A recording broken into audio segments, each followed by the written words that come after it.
오늘 하나님께서 우리에게 주신 말씀은 이사야 43장 1절부터 4절까지의 말씀입니다. 야곱아, 너를 창조하신 여호와께서 지금 말씀하시느니라.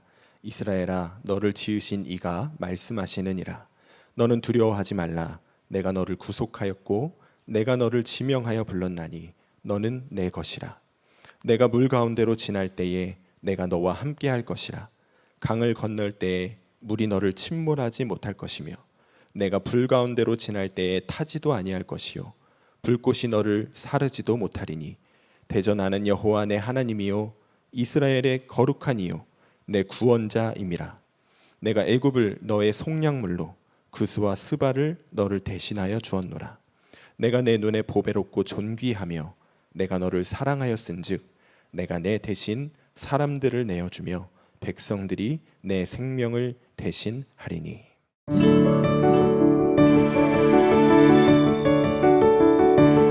저는 청소년기 시절 심한 외모 컴플렉스로 인하여 관계에 어려움이 있었습니다. 결혼 후에 아버지가 돌아가시고 100일쯤 지날 무렵 세 형제의 자녀들에게 큰 문제가 생겼습니다. 큰 조카는 크론병을, 작은 조카는 왼쪽 하반신 마비 증상이, 제 딸은 심한 경기로 호흡이 멈춰 미세한 뇌 손상을 가져왔습니다. 하나님은 우리 온 가족이 한 마음으로 주님만을 바라보고 간절히 기도할 때 아이들의 치유와 회복의 시간을 버티고 이겨내게 하셨습니다. 언제나 우리와 함께 하시며 지켜주시고 주님의 사랑과 은혜를 누리게 하신 것입니다.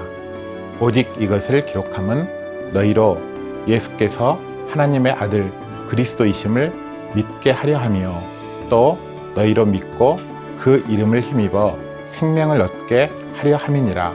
요한복음 20장 31절 말씀과 같이 주님이 우리의 구주이시며 생명 되심의 은혜를 직접 체험하였습니다. 주님께 온 마음 다하여 감사와 영광을 올려드립니다. 나는 은혜 입은 자 성도입니다.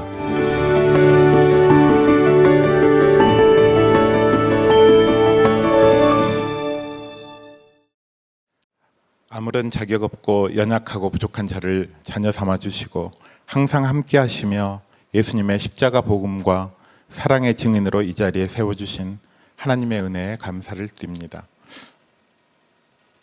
성경에 있는 이스라엘의 역사는 이스라엘 백성들의 범죄와 타락으로 하나님이 심판하시고 백성들의 부르짖음과 회개로 하나님은 구원해 주시는 과정이 계속 반복됨을 볼 수 있습니다.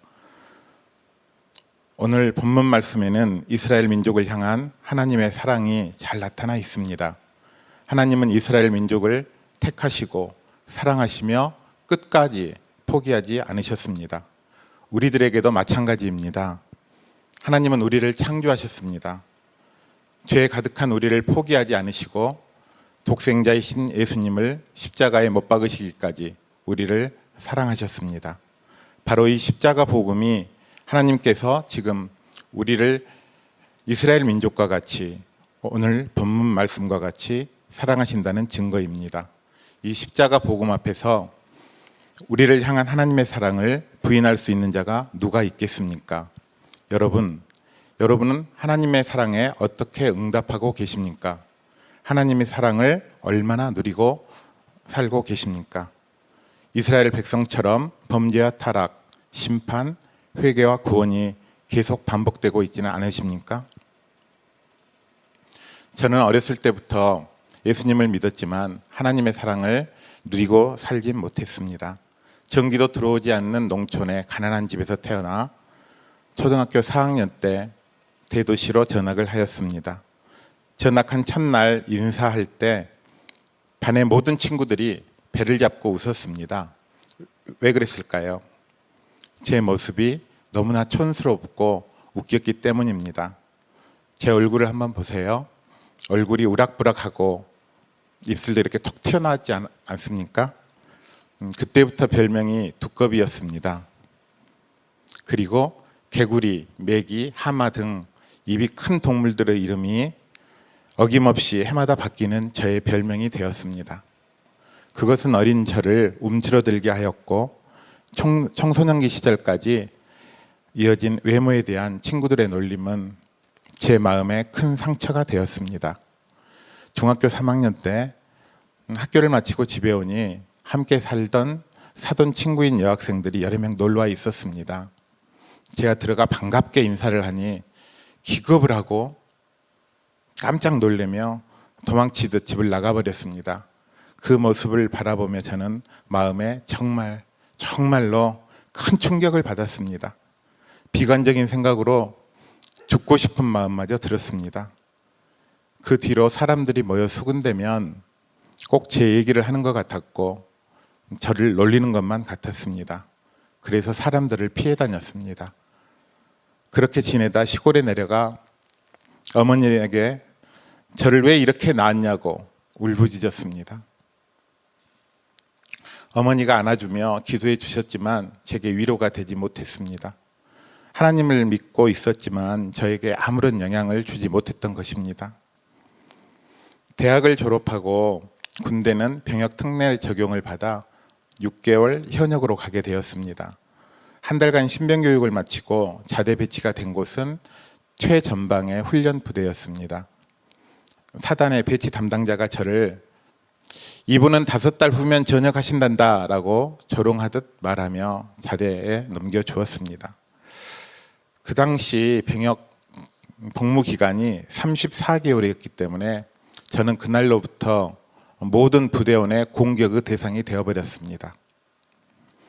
그때부터 5달은 저의 머릿속에서 철저하게 지워버리고 싶은 악몽과 같은 시간이 되었습니다. 극심한 스트레스로 인하여 탈모와 사람에 대한 트라우마가 생겨났습니다. 몇 가지 기억나는 것이 있습니다. 수리탄 투척 훈련 도중에 한 병사가 안전핀을 제대로 뽑지 않고 던진 터지지 않는 수류탄을 저에게 찾아오라고 한 것입니다. 두려움과 공포에 떨며 10m 정도 풀숲을 헤치고 지나가고 있었었는데 마침 지나가는 중대장이 나타나서 중지시켜서 안도의 숨을 내쉴 수 있었습니다. 하루는 아침 식사 후 남은 삶은 달걀 30여 개를 억지로 저에게 먹이게 하였습니다. 목에까지 차오르고 결국 구토에 이르렀는데 낄낄거리며 웃고 있는 저를 쳐다보면서 그렇게 쳐다보는 그들에게 저는 분노가 치밀었습니다. 이후 저는 수년 동안 달걀 요리를 먹을 수가 없었습니다. 한 번은 팔목에 화학전 샘플인 수포자경제를 발라 3cm 정도 부풀어 오르게 하였는데 이 실험을 한 상처는 지금도 흉터로 남아 있습니다. 이처럼 생명의 위협뿐만 아니라 육체적, 정신적인 고통을 집단으로 가하는 상황 속에서 저는 견디어만 했습니다. 하루하루가 죽을 것만 같았습니다. 조금만 참자, 그리고 잊어버리자 이렇게 마음 먹으며 하나님께 도와주세요 하나님 이렇게 기도하며 지냈습니다. 이렇게 보낸 군 생활은 저의 머릿속에서 훈련과 작업 등은 기억나지만 모든 사람의 얼굴과 이름과 성까지 단 한 사람도 기억하지 못하게 하였습니다. 눈을 뜨고 있었지만 아무것도 보이지 않는 어두운 동굴 속에 갇혀있는 시간이 되어버린 것입니다. 날마다 하나님을 부르며 지냈지만 하나님이 계시다면 이럴 수는 없어 그렇게 원망하며 지냈습니다. 제게 주님은 너무나 멀리 계신 분 같았습니다. 군 생활을 마치고 사회생활을 하며 출석하던 교회에서 아내를 만나 결혼하였습니다. 아내가 첫째를 임신하고 7개월쯤 임신 중독 증상이 있었는데 9개월이 되었을 때 매우 위중한 상태가 되었습니다. 더 이상 지체할 경우 산모와 태아 모두 다 위험하다는 소견으로 수술을 하게 되었는데 수술 중 한 생명을 포기해야 할 수도 있다고 저에게 각서를 쓰라고 하였습니다. 그래서 아기를 포기한다는 각서를 쓰고 제왕절개 수술을 하게 되었고 저는 수술실 밖에서 하나님께 간절히 아내와 아이 모두 지켜주시기를 기도하였습니다. 눈물로 기도하며 기다릴 때 하나님께서 제 마음 가운데 나를 긍휼히 여기고 사랑한다는 강한 마음을 부어주셨습니다. 그리고 아이의 생명도 아내의 생명도 지켜주셨습니다. 또한 딸이 18개월쯤 되었을 무렵 아버지께서 돌아가셨는데 장례 후 100일쯤 지났을 때 세 형제의 가정에 아이들에게 큰 문제가 생겨났습니다. 고등학생인 큰형님의 아들은 크론병이라는 진단을 받고 소장을 상당히 절제하였고, 중학생인 작은형님 딸은 왼쪽 반신마비가 왔으며 제 딸은 심한 경기로 호흡이 멈춰지는 상황까지 이르렀습니다. 병원에서 제 딸은 뇌의 산소 결핍으로 가망이 없다고, 살아도 식물인간이 될 거라는 의사의 소견이 있었습니다. 아들들 가정마다 생명을 위협하는 어려움에 빠진 것입니다. 주변 사람들은 저희를 위한다며 아버지의 묘자리를 잘못 써서 그렇다, 무리의 아버지 시신이 누워있다, 빨리 묘를 옮겨라 라는 악한 소리들을 하며 저희 가족들의 마음을 더욱 아프고 힘들게 하였습니다. 상황은 절망이었지만 모든 형제자매가 한 마음으로 주님께 간절히 기도하며 아이들의 치유와 회복의 시간을 버티고 이겨내게 하셨습니다. 제 딸은 뇌의 미세한 손상으로 또래 아이들보다 발달이 많이 늦은 어려운 시간을 보냈지만 주님 안에서 회복시켜 주셨고, 조카들도 치유와 회복의 은혜 가운데 주님을 기쁨으로 경배하고 찬양하며 예배하는 주의 자녀로 성장시켜 주셨습니다. 이후 2011년 성남으로 이사를 하고 주님의 인도하심으로 선한목자교회에 출석하게 되었습니다. 첫 예배를 드릴 때 시편 23편 1절 여호와는 나의 목자시니 내게 부족함이 없으리로다 말씀으로 유기성 담임 목사님께서 설교하셨는데, 여호와는 나의 목자인가? 내게 부족함이 없는가? 라는 질문과 말씀들이 온전한 믿음 생활을 하지 못하고 살던 저에게 그동안의 형식적인 신앙생활과 죄를 깨닫게 하셨고, 참을 수 없이 눈물을 흘리며 회개를 하게 하셨습니다. 주님은 회개하는 제 마음속에 동서가 너는 내 것이다, 내가 너를 만들었고 항상 너와 함께하며 보배롭고 존귀하게 여긴단다, 사랑하는 내 아들아 라는 천둥소리처럼 울리는 말씀으로 제 마음을 울려주셨습니다. 말씀을 붙들고 돌아보니 주님은 제게 멀리 계신 분이 아니라 항상 저와 함께 계셨음을 깨닫게 되었습니다. 청소년기 시절 외모 콤플렉스로 죽고 싶을 때 어머니의 기도 가운데 함께 하시며 저를 건지셨고, 사망의 음침한 골짜기 같은 군 생활 속에서도 함께 하시며 저의 원망과 기도를 들으시고 제가 참고 견딜 수 있도록 인도하여 주셨습니다. 아이들의 아픔 가운데서도 형제들과 교회 공동체의 중보기도를 들어 사용하셔서 우리 가족 전체에 대한 예수님의 십자가 사랑과 복음이 증거되게 하셨습니다. 요한복음 20장 31절 오직 이것을 기록함은 너희로 예수께서 하나님의 아들 그리스도이심을 믿게 하려 하며 또 너희로 믿고 그 이름을 힘입어 생명을 얻게 하려 함이니라. 말씀과 같이 예수님이 저의 구주가 되셨던 그 순간부터 한순간도 나를 떠나지 않으시고 나의 생명을 지키고 계셨음을 깨닫고 나니 주님을 향한 찬양과 감사가 고백되었고, 이제부터는 이전과 같이 살지 않고 정말 주님을 신뢰하고 순종하는 삶을 살기로 결단하게 되었습니다. 회개와 결단으로 바뀐 그때부터 주님께서는 저를 더 강한 팔로 붙드셔서 주님의 사랑을 온전히 누리며 살아가는 믿음의 자리로 저를 이끌어 주셨습니다. 항상 드렸던 주일 예배가 이전과는 다르게 눈물과 회개와 감사가 터져 나오는 예배가 되게 하셨습니다. 제자훈련과 예수동행일기, 장로 아카데미 등의 과정을 통과하면서 항상 나와 함께 하시며 환난 가운데 지키시고 도우시며 인도하시는 주님의 사랑을 온전히 신뢰하는 믿음을 갖게 하셨습니다. 주님의 사랑을 온전히 신뢰할 때 이전에 받았던 마음의 상처도 믿음도 미움도 원망도 치유되고 회복되게 하셨습니다. 어렸을 때의 친구들, 군대에서의 병사들 뿐만 아니라 사회생활 속에서 어려웠던 관계의 사람들을 위하여 용서하는 마음으로 기도하게 되었습니다. 그리고 제가 현재 서 있는 중학교 교장이라는 자리에서 이전에 저와 같이 사춘기 시절을 아픔과 상처 가운데서 보내고 있는 학생들을 위로하고 힘이 되어주도록 기도하는 일들을 하게 하셨습니다.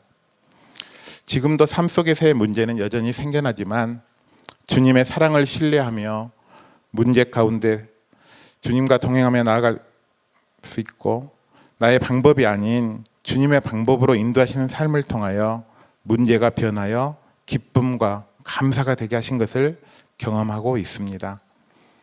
내가 물 가운데로 지날 때 내가 너와 함께 할 것이라.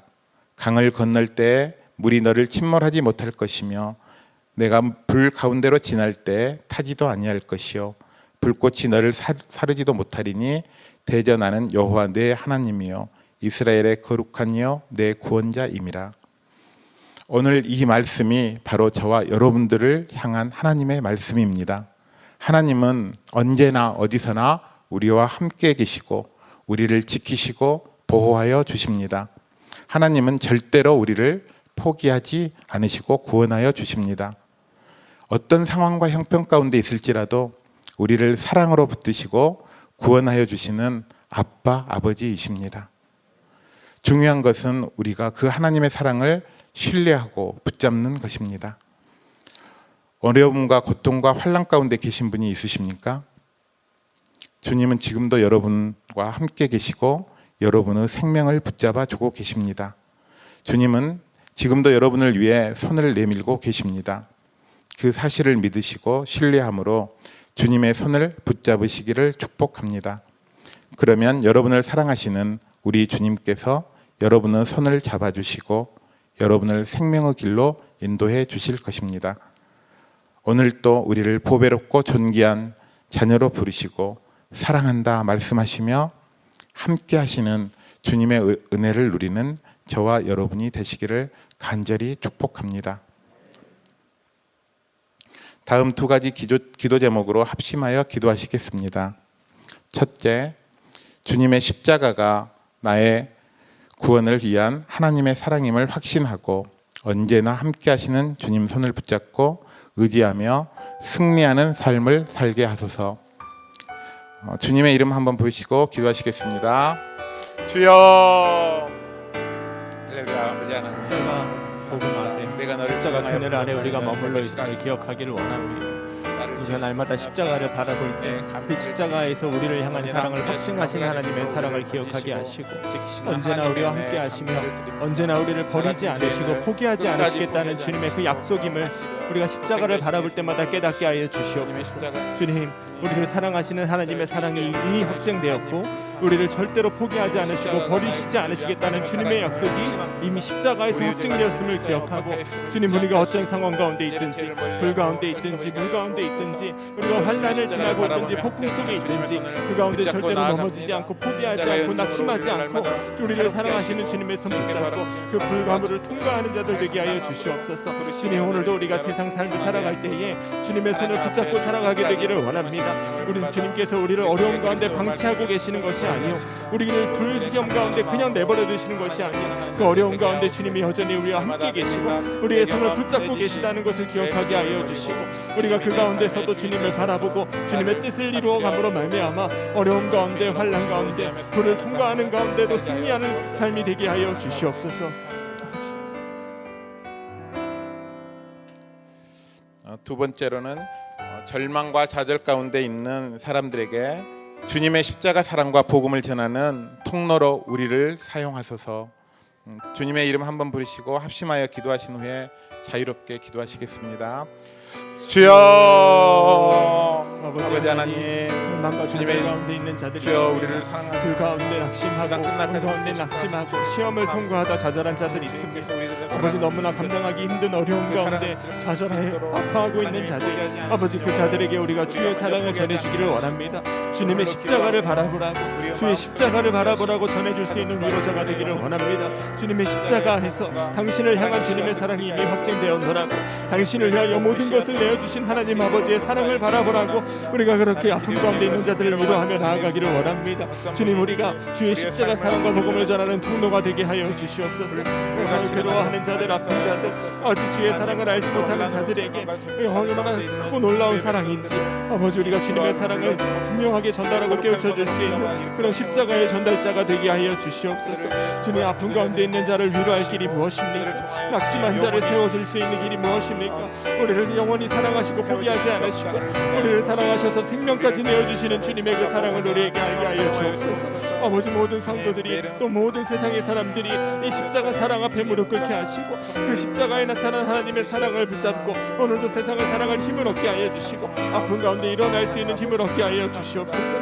아버지 하나님, 우리들의 연약함이 아버지 주님의 사랑으로 인하여 완전하여지는 역사를 이루기를 원합니다. 우리의 연약함이 주님의 강함으로 덮여지게 하여 주시고 우리의 약함이 주님의 선함으로 덮여지게 하여 주시고 우리의 부족함이 주님의 완전함으로 덮여지게 하여 주시옵소서.